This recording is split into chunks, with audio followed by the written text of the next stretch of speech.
everyone, thanks for joining us today for this event. This event is on the Secure Care Pathways and Standards Scotland, what, why and how we can help. It's great to have so many of you here today, great to have such a range of different people involved and such a number of people keen to come along today. Just at the outset, just to advise you that we will be there will be a function for asking questions during the session, and it would be great if you could just put any questions that you have in the chat function, and we'll make sure that we've got time to do that at the end. And also we will be tweeting throughout today's event using the hashtag #SecureYourRights and the hashtag #KeepThePromise. So if you're on Twitter and can help us out with any tweeting, please use those hashtags. And just finally, sort of by way of housekeeping, we will be sharing the slides online afterwards, and today's event will be being recorded. Just while we let people settle in, just to draw your attention to the image that is on this slide. This first image is the poster that was developed for the standards, and the pictures that are on the images that you can see were the result of a poster competition ran in each of the 5 secure care centres. The winning image from each centre of children telling us what the standards meant for them. Okay, so just to give a brief outline of the next hour that we have together. Today is an important day. It marks 1 year since the launch of the Secure Care Pathways and Standards Scotland. That set out for the first time what all children in or on the edges of secure care should be able to expect from the continuum of intensive supports and services involved in their lives. So today we're going to give a bit of an overview of where those standards came from. We'll talk a bit about the story so far and what's happened in this busy year post-launch. You'll hear from Beth-Anne and Logan from the STARR group about why the standards matter to children with experience and young people with experience of secure care and what the role of the STARR group is, as well as sharing some new exciting developments from STARR. And you'll also hear from partners in East Ayrshire Council and South Lanarkshire Council who are on the journey of implementing the standards. Throughout, I would encourage you to think about what do the standards mean for you, what do they mean for your organisation, and as I say, hopefully if I do my job of sharing well today, we will have a chance to answer questions at the end. I don't think I actually introduced myself either. My name's Debbie Nolan. I'm Practice Development Advisor at CYCJ, the Children and Young People Centre for Justice, who organised today's event. So without further ado, I will hand you over to Liz Murdoch from the Scottish Government, who will provide us with the overview of the standards.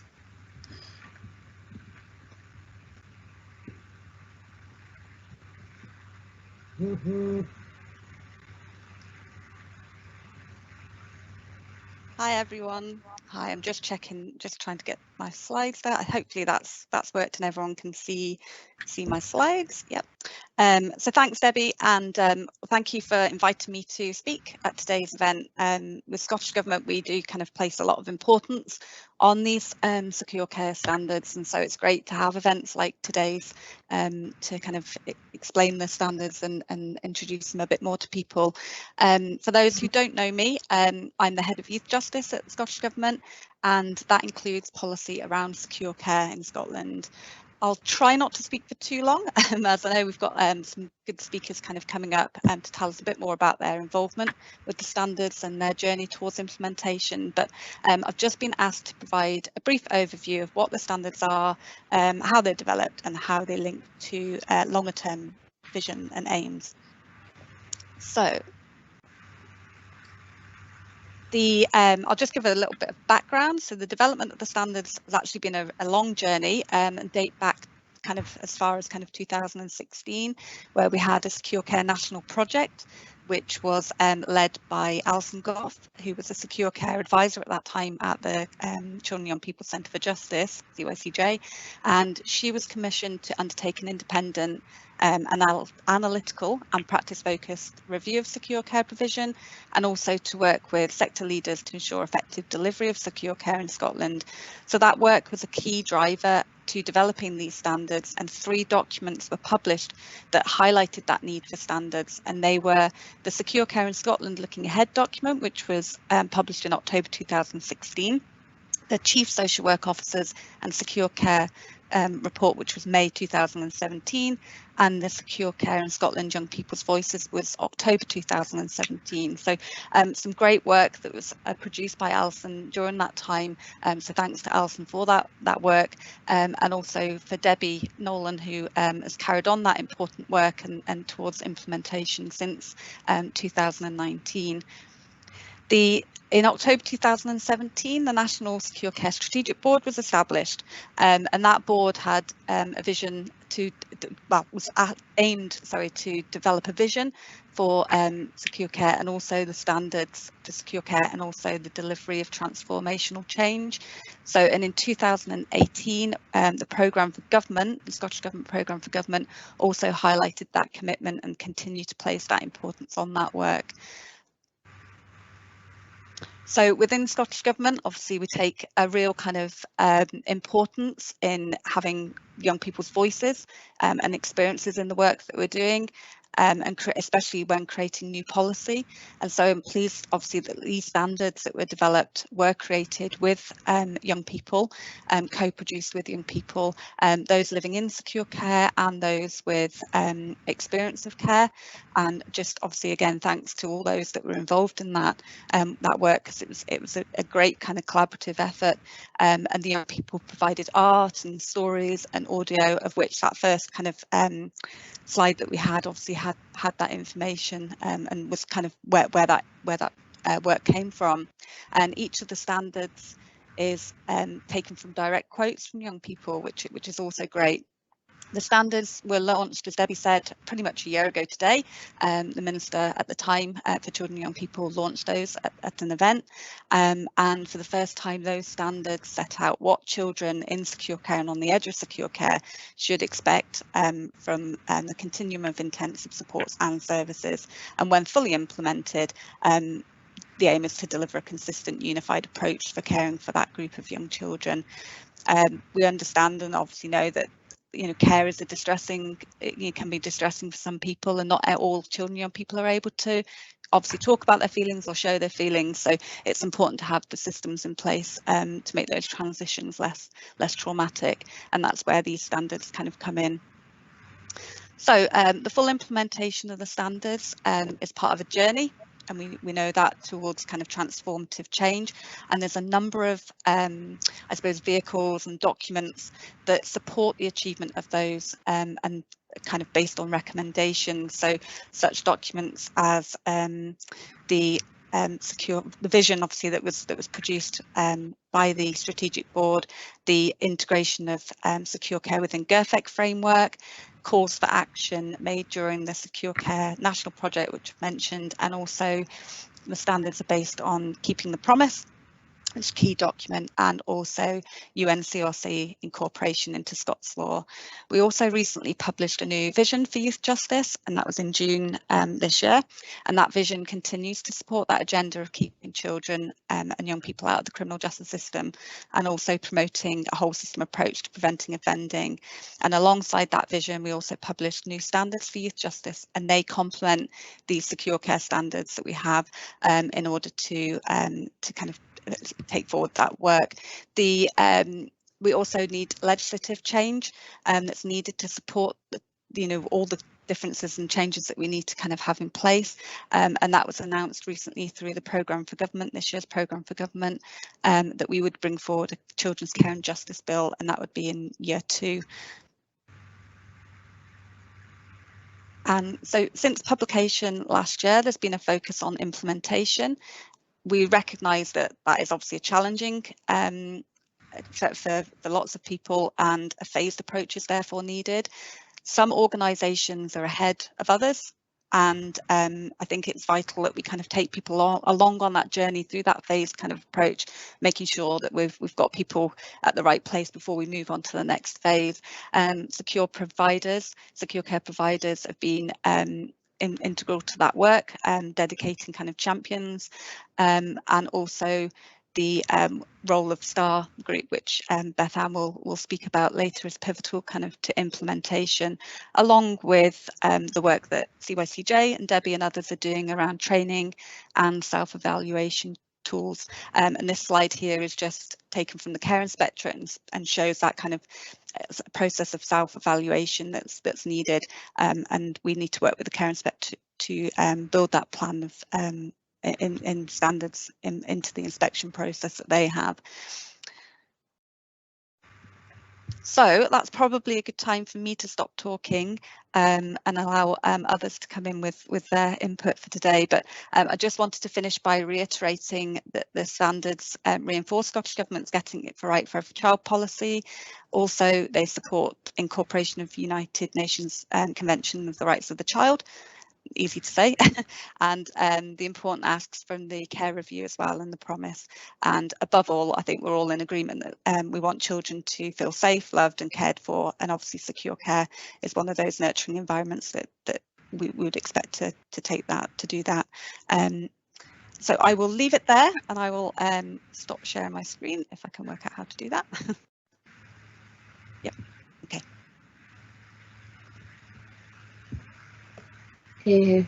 Thanks very much, Liz. That was great.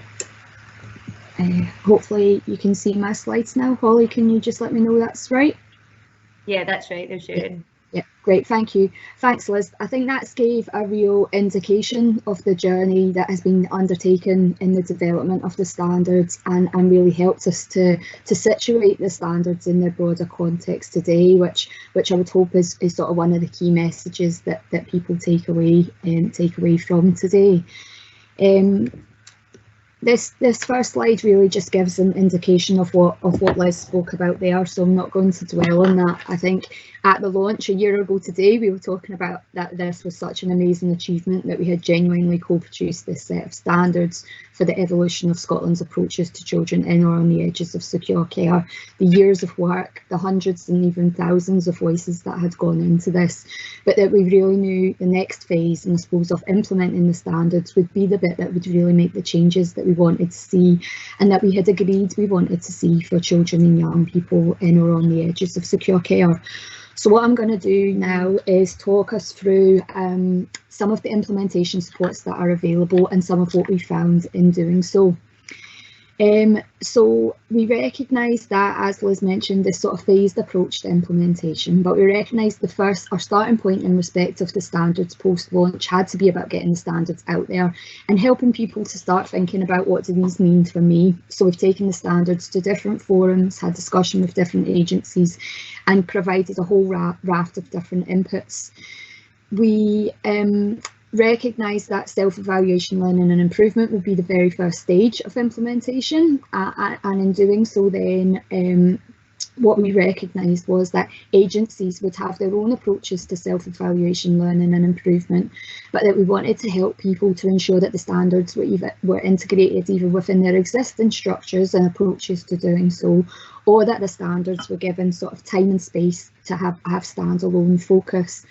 And in doing so, what we did was we developed a range of materials that could help people to do that, one of which was the development of a series of workshops that either CYCJ could facilitate for partners or would help offer materials that partners could then do that. And we're really privileged to hear today from 2 local authorities about their experiences of doing so. We also have a Standards Champions group, and this is an amazing group of people who has sort of evolved. So as Liz spoke about, the standards were fully co-produced with children and young people with experience of either currently being in secure care or previously being in secure care. And we had this Standards Champions group who really coordinated that work and undertook a lot of that co-production activity in the development of the standards. They then became the group who helped with the development of the website, and I'll speak about that in a wee minute, and the poster that I showed you earlier, and decided that this group needed to evolve to become an implementation support group. So a forum where people could come and talk about their journey, their learning, their opportunities, experiences, and also their challenges in implementing the standards. And really collaboratively co-create, innovate and work together to develop solutions, I suppose, to some of the challenges that the standards might present, but also to work towards implementing the standards and ensuring these became a reality for every child. the website, and you can see the image down here, and in the chat we will share the website address.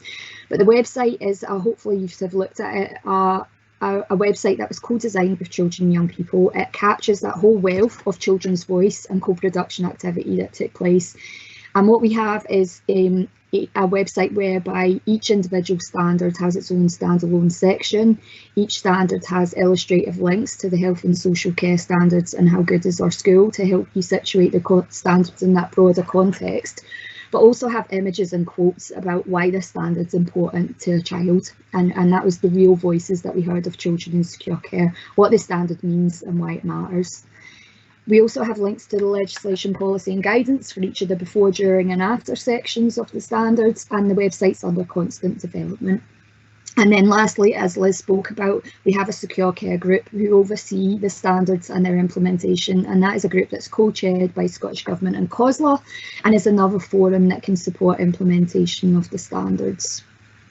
So that's what is available and what we've done to try and help implementation. So far, we've provided 15 different agencies and forums with input, and often that has led to other work. So, for example, facilitating training sessions, writing blogs, including one for Children's Here in Scotland, which should support panel members to understand the standards imminently. We've had a quarter of local authority areas have completed multi-agency workshops, which is brilliant, and as said, you'll hear from a couple of them today. A quarter of local authority areas have also had initial multi-agency input or involved in other forums. A quarter more have sessions in plan, and the remaining quarter we have contacted, CYCJ have contacted to offer support, because we're keen to continue to provide this implementation support in whichever way is useful. But we're also acutely aware those other quarter areas may already have activity underway that we don't know about. And if that's you, we want to hear from you, so please do get in touch. As Liz mentioned, the secure care centres have been on a much longer journey with the standards and are at a different stage of implementation, given how long they've been involved, but also the standards are part of the secure care contract managed by Scotland Excel with the secure care centres on behalf of Scottish Government and local authorities, and are also part of the quality framework for inspection for secure accommodation as well. But the centres have done huge amounts of activity in terms of implementing the standards, and those of you at our February stakeholder event will have heard some more about that. We also have all centres, and 4 local authority areas represented on the Standards Champions group alongside Celsius, Scottish Government and ourselves, and that group's open to anyone. So if you would like to be the Standards Champion for your agency or area, please do get in touch. We've had 3,000 people use the website in the last year, which I think is an amazing achievement, including a range of international partners, and we've also provided and developed blogs and information sheets. So that's what we've done, but I thought today it would be useful to hear a little bit more about what we found, what we've heard in doing so. And what I'll do is distinguish that on a thematic basis. So across the standards, preparation and understanding is a key theme that cuts across before, during and after standards. And this is just one particular example of one standard and one quote that really illustrates why this is so important, and what, in the voice of a young person, why the standard's so important.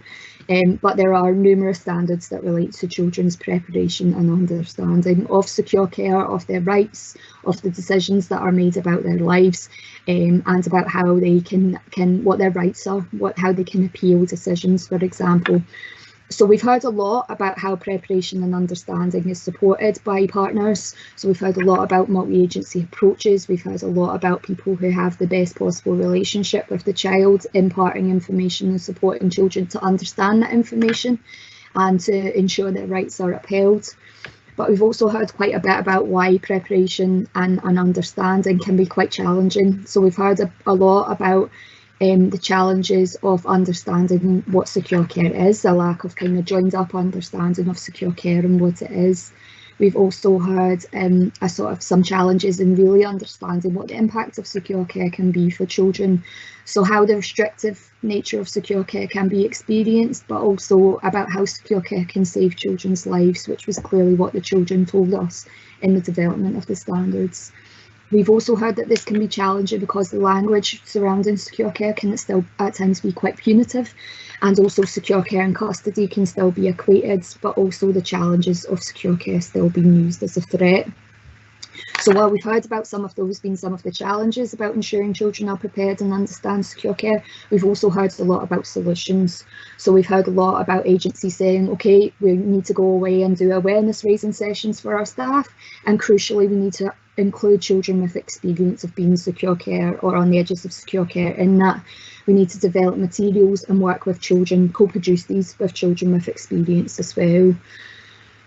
We've also heard from our Secure Care Centre partners about how they, about the development of videos, for example, website sections, things that really tell children about what life is like in secure care, and we're collating that information on the Standards website. But we've also heard from Secure Care Centres that while the aim would be every child could visit secure care before admission, if that isn't possible, they're looking at expanding things like virtual visits and virtual introductions. We've also heard a lot about revisions of policies and procedures for secure care and for local authorities, and also work on language, often being linked to the promise. CYCJ and partners have also identified that there seems to be a gap in children's rights information related to children in or on the edges of secure care, and we intend to work to improve that. And this is also a theme that the STARR group are keen to be involved with.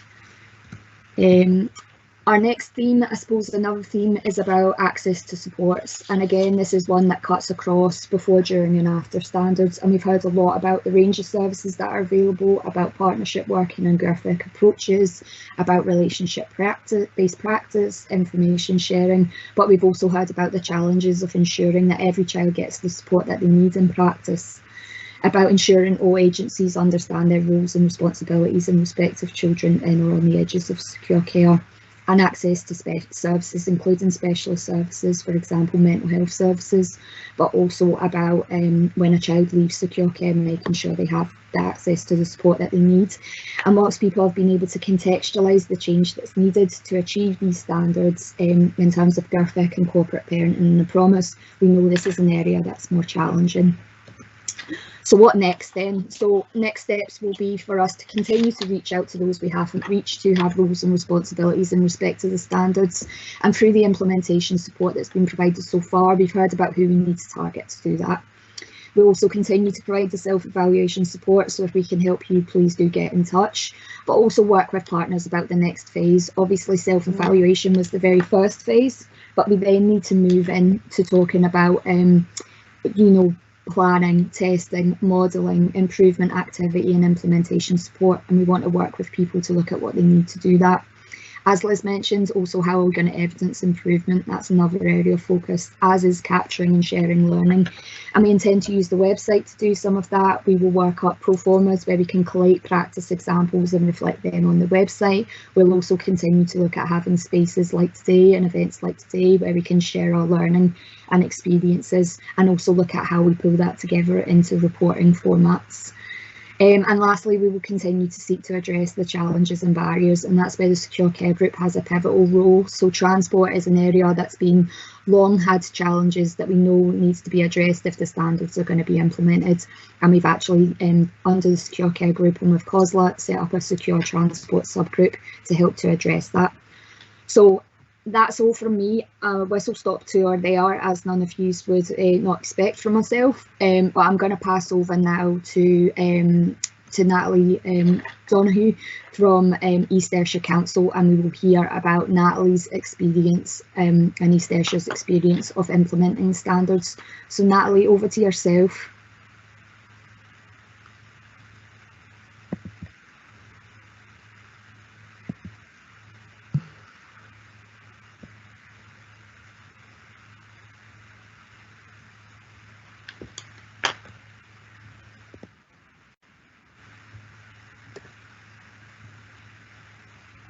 Hi, Natalie, can you?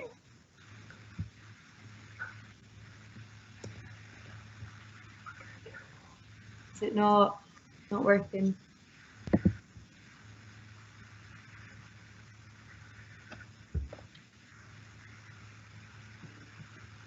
I think we're having a wee technical challenge there. So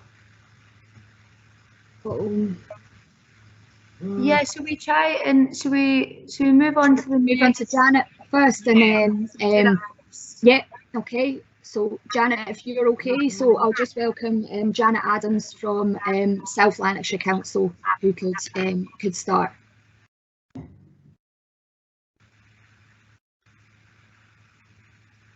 I think I'm there one, Debbie. Oh, you are, Natalie. Okay, if we're okay, then will we just jump back to Natalie? Is that okay? Okay, let's do that. Sorry, you would think after a year and a half, I know how to get myself off mute. But yeah, Debbie, thanks so much for inviting us to speak today. Just what I was saying when I was on mute there is we have been part of one of your partners, I suppose, in developing the secure care standards and trying to implement them at a local level from your national advice. So I'm just here today to give a bit of an update on what East Ayrshire are doing. So I'm Natalie Donaghy. I'm one of the whole system coordinators in East Ayrshire, along with my colleague Angeline Moan. So we basically started looking at this again in January 2020, and we held a multi-agency workshop. We're really well attended. It included social work, police, housing, education, third sector. We also had panel members and also young people with both care experience and secure care experience. So it was a really invaluable session to have I suppose, an initial talk about the standards and really looking at what we do for our young people in and out of secure care. Since then, and obviously a year past implementation, from 2020 in October, we've held monthly short life working groups. I guess the purpose of that meeting was to highlight what we were doing well, what we weren't doing well, areas that we need to improve on as a local authority. Equally, they were well supported by multi-agency, and also we had a young person on our group who had lived experience of a secure care environment. So it was really reflective from her, and it was really brave of her, I guess, to be able to sit and reflect back not long ago, in less than 5 years' time since she was within a secure care environment. So our meetings generated a lot of discussion. A lot of the discussion about what worked well within East Ayrshire, but probably as well about what didn't work well. And I think hearing directly from a young person was able to give us a real life of, this is what it looked like for me, and it probably wasn't what we would have wanted for her. I mean, luckily we don't have a huge secure care population, and we don't actually have anybody insecure now, but that is a lot of work that goes on behind the scenes to get us to that point. However, it does mean that sometimes you can lose relationships with workers in secure care environments, and also just lose that practice of what is the process here. So we started running these short life working groups to bring these multi-agency partners on board and to get us revitalised and rejuvenated, I suppose, on what it should be for young people. A lot of the discussion for us was about just exactly what you've said there, Debbie, so I'm actually glad it echoes your themes. A lot about preparation, before young people go into secure care. Are they expecting it? And what preparation are we doing as social workers to ensure that young people are going in as well prepared and as well knowledgeable as they can? So preparation and relationships was one of our key themes. Communication was also one of our key themes, and within that, it was about maintaining relationships with the child and young person.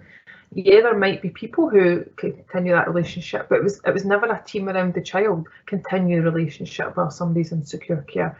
So for us, it was about who's best to support them when they're in that environment, and should the whole team around the child be involved at some stage. An additional standard and commitment that we've created through these meetings is to send little mindings, cards, a letter to young people who are in secure care to ensure that they know that they're being thought about and that they're being considered throughout their time within that. A huge topic that came up for us was about the contact and who young people have for contact when they're in there. A lot of young people were saying, I didn't exactly want my family, I wanted my friends in, I wanted my siblings in, and that's not something that we had considered in the past. It was more about family contact. And one young person in particular was saying, you know, I didn't want to see my family. It was my friends, they were my family at that time. And separated siblings within different, not necessarily secure care environments, but siblings within different care environments, and how that contact was managed. For us, these meetings have been a huge self-evaluation, and re-looking at what we do well and what we don't do well, and trying to change it for young people. So the next steps, I suppose, is about making those changes and using what we have heard and taking it forward. And Debbie, you've already touched on that, but how do we measure change and improvement? And how can we ensure that what we have heard is going to be taken through?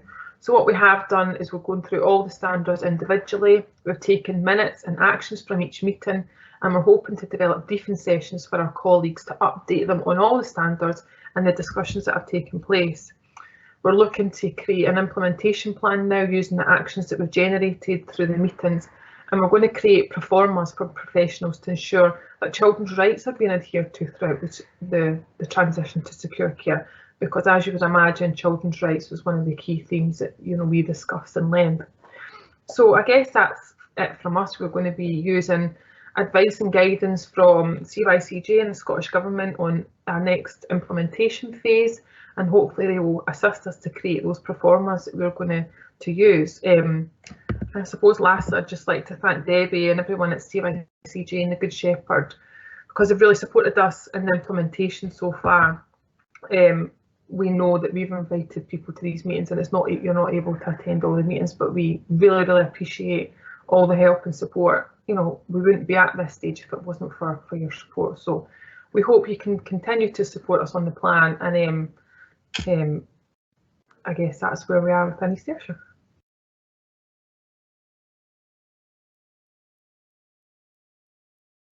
Thank you very much, Natalie, and yes, we absolutely will continue to support you. So I think that's gave a really good flavour, which will now be built upon by Janet in terms of South Lanarkshire's experience of their journey of implementing the standards as well.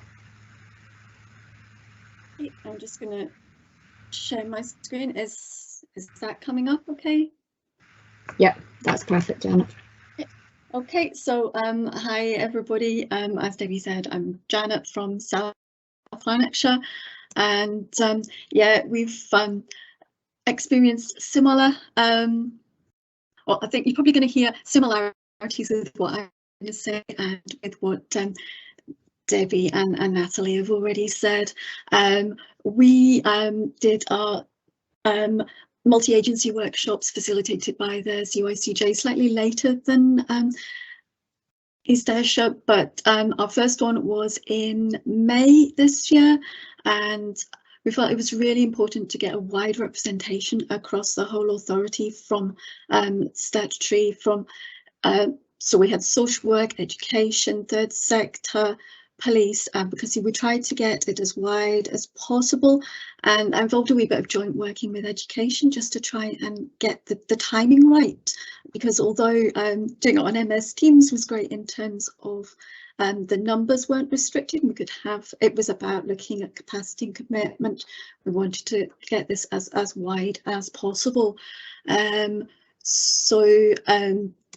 We covered all the standards in the discussions, and those then helped to form our self-evaluations. So we got reviews of, we reviewed all the feedback from the individual workshop discussions and the wider discussions. We've collated those, and then we've created a multi-agency subgroup which reports to our Youth Justice Strategy Group. Now we've got representatives on that subgroup from social work, from health, legal services, who have been really fundamental to us reviewing some of the process and making sure that they're meeting the needs of legislation. Education represented, advocacy, and also secure care provider, which I think has been really important to have all that, the widespread of representation on that subgroup. So we have, as I said, we've reviewed, we've clarified the main themes, and I think this is where you'll see the recurring themes of communication, of language, and access to advocacy was one I think hasn't been mentioned so far today, but was one that was really a recurring theme across the standards, and at what point the young person had access to advocacy and what that looked like, and also what the child and young person's participation in the decision making and the accessibility of that process, different for every young person, but we need to be looking at that and challenging ourselves to make sure that young people's voices are heard and they're understanding the process and contribute to that. I think one of the things we found from self-evaluation was it was highlighting the responsibility of all agencies. It's not just social work, it is all agencies, and I think having education involved at the start, I think in terms of the before standards, their understanding and raising awareness within education of what secure care is and what that could mean to children and young people, just helps to, that better understanding helps to provide a more cohesive and better consistent support for the young person, hopefully meaning that they won't go into secure. So we're mindful as well of the fact that it's a continuous journey for the young person, and when they're moving between different settings, it's that continuity of supports. So again, that responsibility of all agencies to make sure that things are continued, that it's not stop-start, and that strengths and achievements of young people are followed through and are recorded and shared. Relationship-based and trauma-informed practice was a key thing that came through, I think, on practically every standard. That's something that we're looking at taking forwards. Said about training and awareness raising, capturing children's voices and linking to the wider national activity as well. Debbie had mentioned secure transport, and another one that came up for us was use of restraint, and I think that one's national as well. So local issues and more national issues as well, but I think a lot of our local issues seem to be reflected elsewhere. So what's happening now? I think that's probably more important than how we did that self-evaluation. But what's happening now is we've identified areas of good practice and also areas for improvement. We've also had some evidence of positive change following the workshops, so showing that initial awareness raising through the workshops has been really beneficial, and we'll continue to do that. It's good to hear that people are thinking about doing things differently and considering what that means for the young people. We are reviewing, or we have had a review, sorry, of our secure care paperwork and process, and making sure that any of the letters that we have to send out to young people as part of this process are individualised for that young person, that they're meeting their needs and they mean something to that young person, as well as making sure that they are made aware of their rights at that particular time, and trying to get that balance. I think it is something that we'll continue to look at. We're updating our practice guidance, and that's partly in relation to language as well. I think we reflected that previous guidance was very reflective of the time in which it was written, and it wasn't reflective of the here and now and children's rights. So we're updating that to make sure that it's reflective of the processes, but also is reflective of how children's rights are incorporated into that, and recognising what we need to do to make sure our children and young people are supported. And along with that, there's the admin procedures that need to support our system. Changes within the education system as well are happening in terms of care experienced young people, and they're looking at how to reflect that in terms of those young people who are in secure accommodation. next steps, and I'm conscious of the time, so I'll talk quite quickly. We're identifying priorities for change as part of the subgroup, so multi-agency priorities. From that, we'll develop our improvement plan and continue to raise awareness. Also, we're hoping to learn from other local authorities, looking at how we can develop and refine our process for involving young people, children in the reviews, and continue to link with CYCJ for advice, learning and support. And I'd like to echo Natalie's thanks from ourselves as well, of the support from CYCJ and also from Good Shepherd. So thank you to everybody who's supported us with this. And yeah, that's just, if there's any questions, I'm happy to answer those. And that's great, Janet. Thanks very much. That's gave us, I think, both Janet and Natalie given some really helpful insights, I suppose, into the common challenges that we share in respect of ensuring the standards can be fully implemented. It was very interesting to hear about the role of secure care centres, the role of education, the role of legal professionals within both the activities that you've undertaken, which was brilliant. Also, when restraint was mentioned, just to quickly flag that the Scottish Physical Restraint Action Group have actually made a series of videos as part of CYRC this year, which are available on the Celsius website, so just to flag that. But without further ado, I will hand over to Beth-Anne Logan from the STARR group. And if we try to list Beth's 1,001 other groups and activities that she's been involved in, you would definitely be missing your 2 o'clock meetings. So I'll just hand over to Beth to talk a little bit more about the STARR group. So Beth, over to you. Thank you, Debbie. So can everybody see my screen? Yep, fab. So first of all, I suppose I wanted to kick off and say thank you to all the young people that we worked with in the production of the standards, who so selfishly shared their stories with us in order to affect change for those to come, and I think we can never underestimate the power of that. So I'll be forever grateful for that as well. So that I just wanted to kick off with that thanks to them, knowing that it wouldn't change their circumstances, but it will change those to come, which is something that's really courageous and brave, and I think is amazing. So what is STARR? So I'm the founder and current chair of STARR. So we're a group of adults with lived experience in secure care. We formed in March 2018 throughout the lifespan of the Secure Care Strategic Board. We went to the board, myself and a colleague was on the Secure Care Strategic Board, and we very quickly realised that we could not be representative of those that we seek to serve, so those with secure care experience, by just having 2 voices. And we had to broaden that out and think about something a lot wider than that. So we went to the Secure Care Strategic Board and asked them to give power to lived experience, and to create a forum for people with lived experience to be able to contribute both to the strategic board, but also to contribute to the sector in general. And STARR was formed. And our main aims is that we want to help inform, advise, challenge and change the pathways into, during and after secure care as well.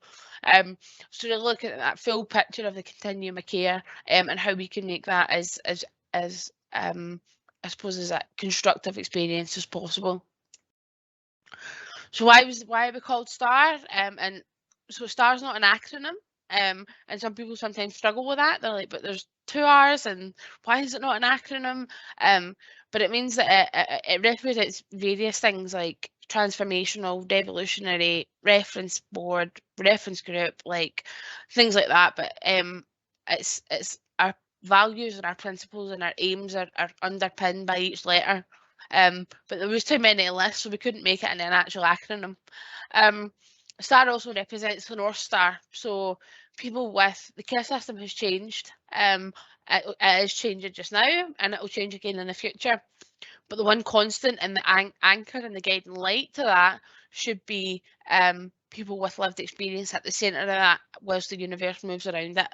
And that's the hope that everyone involved with secure care are able to aim high, be brave and to be bold about change for the future, and also acknowledging that change isn't always easy, and that's okay, but as long as we work together and we seek support from each other, and people come to places like STARR and groups such as the other groups that are out there for representing people with lived experience, that we can begin to build a better tomorrow. So this is our circle of influence. So we are looking at the whole system change to support and help children and young people where there are worries about serious harm to themselves or other people without locking young people up, because we must recognise that a stay in secure care is Scotland's most restrictive form of care, and it's the biggest right infringement, one of the biggest right infringements that you can put on a child or young person in secure care as well. And we need to remember that when we are thinking of secure care for our children and young people, because at the end of the day they're still children. So where children are in secure care, changing how this feels, how it looks, attitudes towards secure care. So we heard earlier about the need for honesty, and making sure that people know, young people know where they're going, who they're going to be with, what the environment's going to be like, so that they're not being lied to, and so that they feel safe and reassured, and also as well that they're getting the help that they need in a nurtured and safe haven rather than a punitive environment. We should start to see and view secure care through the lens of a safe haven rather than a punitive environment. Also looking at improving safeguarding and advocacy for children's rights support for those in secure care, and also looking at the accountability of all the professionals and agencies involved in a child's life at this point in time. Also looking at transitions and aftercare, and supports to young people moving on from secure care as well. And also we acknowledged and have voiced consistently the significant need for a significant investment to build hope, belief, ambition for positive futures within our children and young people. And also improved understanding and recognition of the impact of being secured and how that's one of the most unique experiences that care experienced people can experience across the continuum of care in Scotland, and the need to develop connections and a peer support network such as a body such as STARR. So as part of the Secure Care Strategic Board, STARR had oversight of these standards. We had a meeting in which we ragged each standard and we really grappled with some of them. So some of the big hitters that we grappled with, for example, were like front door entry, and ensuring that front door entry is championed and included and is seen as the norm, and a garage door entry would be seen as the exception. We also really grappled with searches morally. Should we be searching our children in the way that we do? And we know that secure care centres have since taken that on board, and the standards and reflect the need for, I suppose, a bit of humility in that as well. But we also know that some of the secure care centres have took that on board and are creating kind of positive changes across the continuum of secure care. We agreed, supported and championed the need for these standards to be led by the voice of lived experience. So that then included the From Me, For Me, With Me programme of work that happened as well as all the kind of co-production work that happened round about the standards. We also had to look at the strategic implications of the standards as well, and what that would mean. Both for kind of organisations, for local authorities, but most importantly for children and young people. We also looked at the post-launch media activity, and we've done a lot of awareness raising. We've contributed to many of the self-evaluation sessions and discussions, and we're also members of the Secure Care group. So why do the standards matter? These standards matter because they provide Scotland with a blueprint for how Scotland listens to, cares for and protects our country's children who are involved in secure care. And they also give power and tools to professionals involved with children in and around secure care, and it helps give them the direction that they need to improve life outcomes.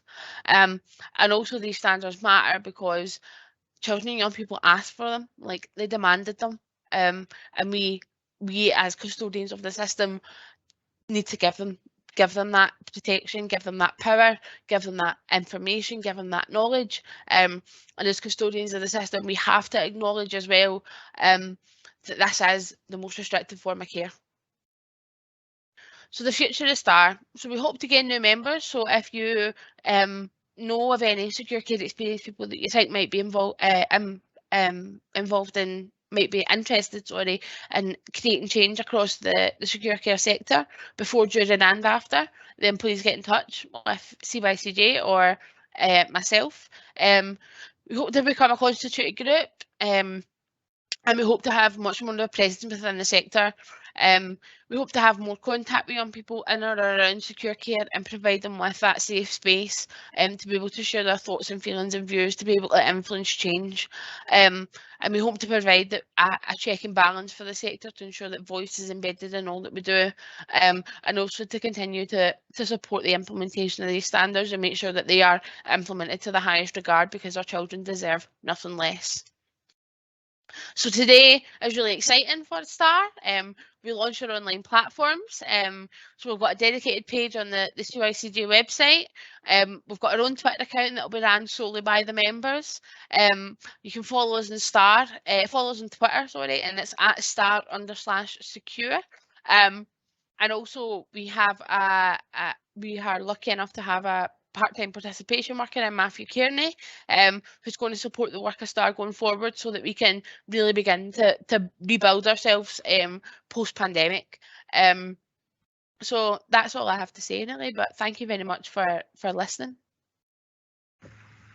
Thank you, Beth. As always, reminding us why these standards are so important, reminding us of children needing to be at the centre of everything we do, including implementing the standards, but also reiterating loud and clear everyone's responsibility as custodians of the system, as you put it.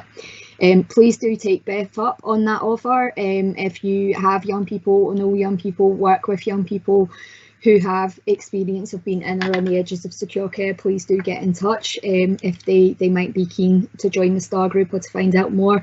Give the STARR group's Twitter a wee follow, please, so that they can get some members up. I know they've got amazing things to be sharing with you over the next few weeks, so please get on board with that, and also checking out the webpage for some more information about what STARR can offer and what STARR do. That would be brilliant.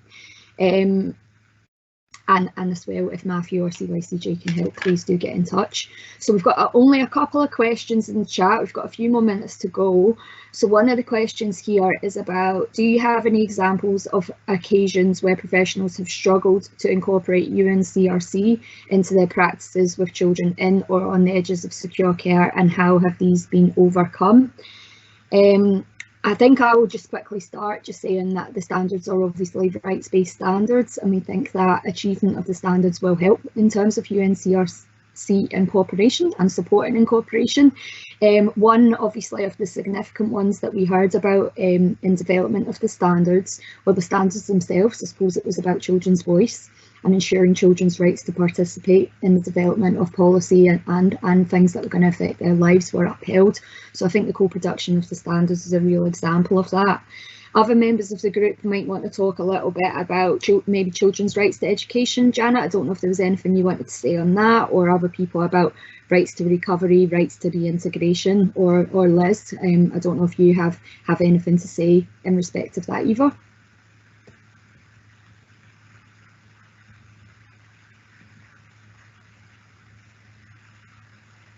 Sorry, Debbie, I'm not sure if anyone else was going to come in there. Apologies, I missed the start of that question, but it was to do with rights, was it?